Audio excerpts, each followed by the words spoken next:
a falling out with my family, which led me to be homeless. I ended up living in my Subaru Forester with my fiance, who was living with me at my parents' house at the time. We made a bed out of camping pads and sleeping bags along with a ton of blankets. We stored our food and drinks under the rear seats, which kept it from freezing. This all happened in the winter months of Pennsylvania. Most nights the weather was around 10 to 20 degrees in Fahrenheit. Camping in your car isn't technically legal here, so we had to hide it. I found a clearing in a remote area of the state forest that wasn't used in the winter. There was no winter maintenance, so we would follow our tire tracks the exact same way every night. This let us know we were alone and nobody had been there. Living in your car in the dead of winter is unnerving but also peaceful at the same time. One night we woke up to see footprints in the snow circling our car, but they led into the woods and disappeared after that. On colder nights, we'd bundle together and use the remote starter to run the car and warm us up. There was a porta potty in walking distance, and the nearest gas station for food was 20 minutes away, sometimes longer if there was more than a few inches of snow on the trail. This went on for most of the winter into the spring until I was in an accident. The roads leading to our spot were all 2-lane roads with no passing zones. My fiance was following me in her car since the snow was gone and she could make it down the trail now. Someone passed both of us using the oncoming lane while doing double the speed limit. The road was cold and wet, so they lost control. The accident caused a chain reaction of my fiance's car sliding into mine when I had to slow down to avoid the accident ahead of me. The police ended up accusing us of racing with the driver, who passed away in the hospital a few days later. Multiple charges were brought up against us, and we couldn't afford to lose our driver's licenses over it since we both worked in the automotive industry and it was a requirement. Homeless and living in our cars with little money, we were faced with the choice of losing our licenses for something that we didn't do or hiring a lawyer to prove our innocence.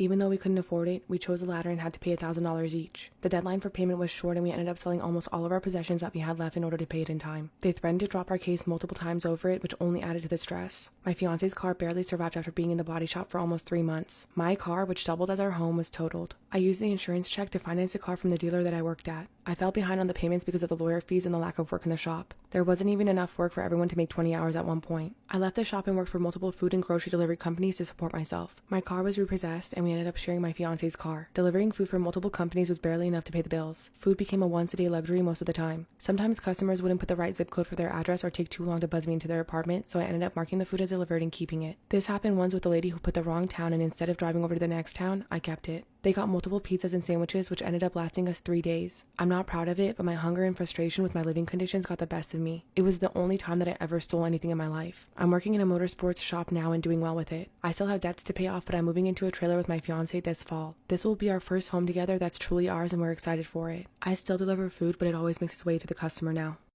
Story time about how I was ghosted at my own wedding. When I was 17, I started dating my ex-fiance. We met through mutual friends on my senior ball. Our personalities instantly clicked and we started dating shortly after. We ended up going to the same community college and transferring to the same university. Shortly after our 5-year anniversary, he proposed to me in Hawaii during a spring break vacation. I was ecstatic and instantly started planning everything. During this time, everything seemed to be going smoothly. I noticed he was working a lot of overtime and we only saw each other on his days off, but I didn't mind because I was busy with my job and planning our wedding. My parents passed away when I was young, so the only close family that was attending our wedding was my brother and sister. My brother was going to give me away, my sister was my maid of honor. The rest of our guests were his family and our friends. People started arriving and everything seemed to be going smoothly. However, an hour before the ceremony, I was told that he couldn't be found anywhere. Obviously, this worried me and everyone started frantically looking for him. I thought to myself that he'd possibly been in an accident or something grave had happened. When I tried calling him, the calls wouldn't go through and the number wasn't in use anymore. I checked his social media pages and all of them were gone. My brother went to our apartment to check for him, and when he called me, I felt like my whole world fell apart. He told me that our apartment had been cleaned out of all of his things. It's like he completely vanished. All that he left was a note saying, "I can't do this, I'm sorry." I had to tell everyone that the wedding was off. I was broken and had no idea why it happened.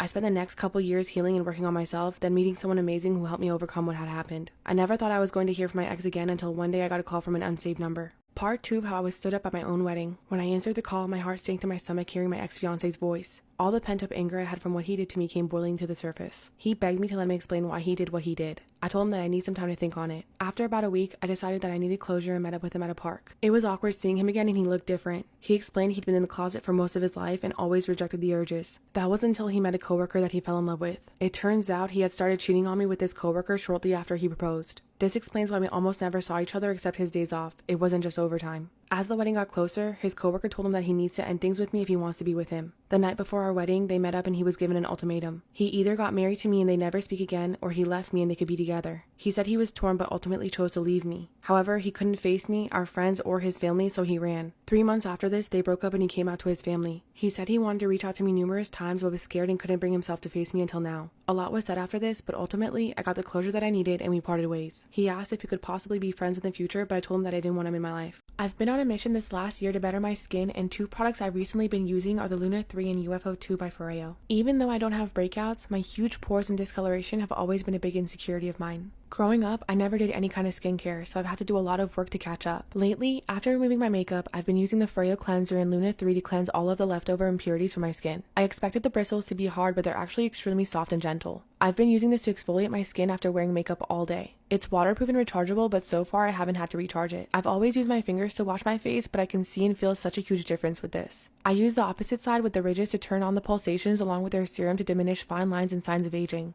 At first, I wasn't sure how to use it, but their app has a lot of tutorials on this. After cleaning and massaging my skin, it's face mask time with the UFO 2. I love face masks, but I'm impatient and I don't always want to do a 20-minute mask routine. Luckily, the UFO 2 does this within 90 seconds. Here I'm using their Make My Day mask that's infused with hyaluronic acid and red algae extract. I turn on the UFO 2 and the vibrations start. It lights up red, which heats up the mask and then slowly starts cooling down as I apply the mask all over my face. This mask left my skin feeling extremely hydrated and glowing. I've used these products for the last couple weeks and the difference is huge. The appearance of my pores are visibly smaller and I've gotten so many compliments about how my skin is glowing from my friends. Seeing the differences makes me excited to keep up with my skincare. I've become a lot more confident in my appearance without makeup and I'm happy with my results so far. Tell me about a time when a movie scene had such a big impact on you that it changed something you do in your everyday life. I'll go first. Okay, so has anyone seen that scene in Final Destination where that big truck is carrying those huge tree logs and then the chains snap and everyone starts dying? Well, ever since I saw that movie, anytime I'm behind those tree logs on the freeway, I always go to the right or left or try to avoid them. It's gone to the point where my friends and family have noticed and they're like,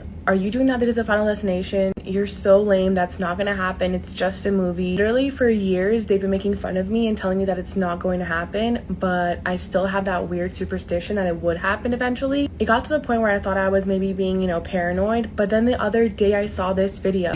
Easy. And with savings that fit right into her budget. This shit crazy, boy.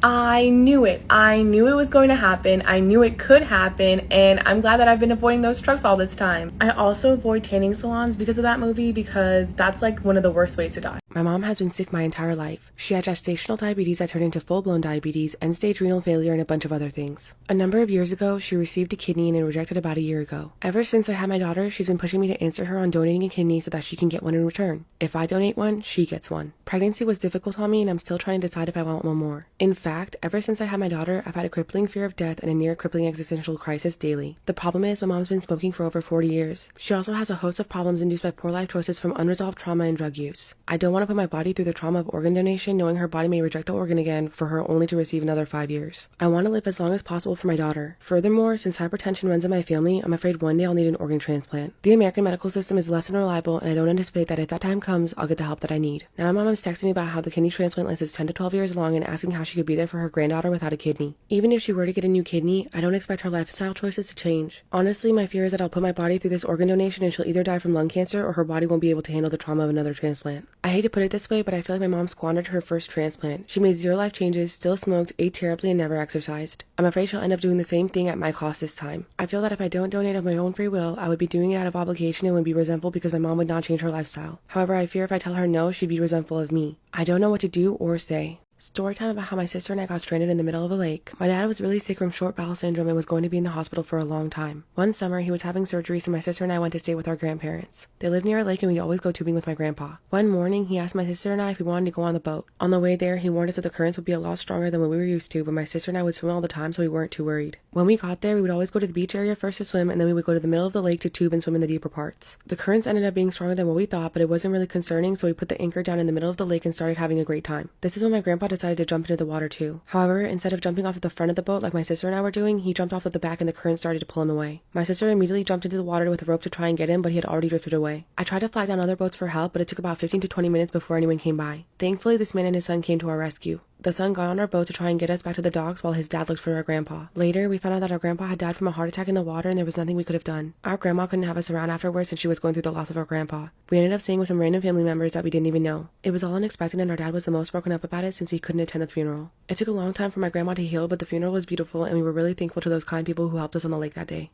I've been dating my boyfriend for a year. We matched on Tinder originally and he sparked up a conversation with me about my career field, which is in the funeral business. I'm a licensed cosmetologist who prepares deceased people for their funerals. It might sound weird to some, but I enjoy my job and it brings me joy to see the family's reactions to my work. It also doesn't bother me to do makeup on deceased people. My boyfriend's always been supportive and interested in my career. I always thought he was just a sweet and supportive person. We would always talk about my job and my clients. He always asked me specific questions about how people look and what it's like when I'm touching them or doing work on them. I was always happy to answer his questions and talk about my work with him because it was nice to have someone who was genuinely interested. I also have a portfolio with before and after pictures of work I've done on my deceased clients with their family's permission, of course. My boyfriend asked to see these pictures, but I never showed him or anyone else besides potential employers because I felt that 1, it was disrespectful to the memory of the person and their family, and 2, because it was unprofessional to do so. Originally, my boyfriend respected me when I told him my reasoning as to why I wouldn't show him, but over time he's gotten more and more agitated about it. It slowly came up more often and it was starting to make me question why he gets so upset over this. However, a month ago he stopped bringing it up and asking about it. One day when he was sleeping and his phone was out, I had the craziest gut feeling to go through it. I had never done it before, but I couldn't shake this feeling. I finally gave in and checked his photo album. I was shocked to find that he had gone through my portfolio and snapped pictures of it. I woke him up in anger and confronted him. This is when he broke down and admitted that he was into necrophilia. Things only went downhill from here. I'm not dangerous, but I can make you bleed. We met in that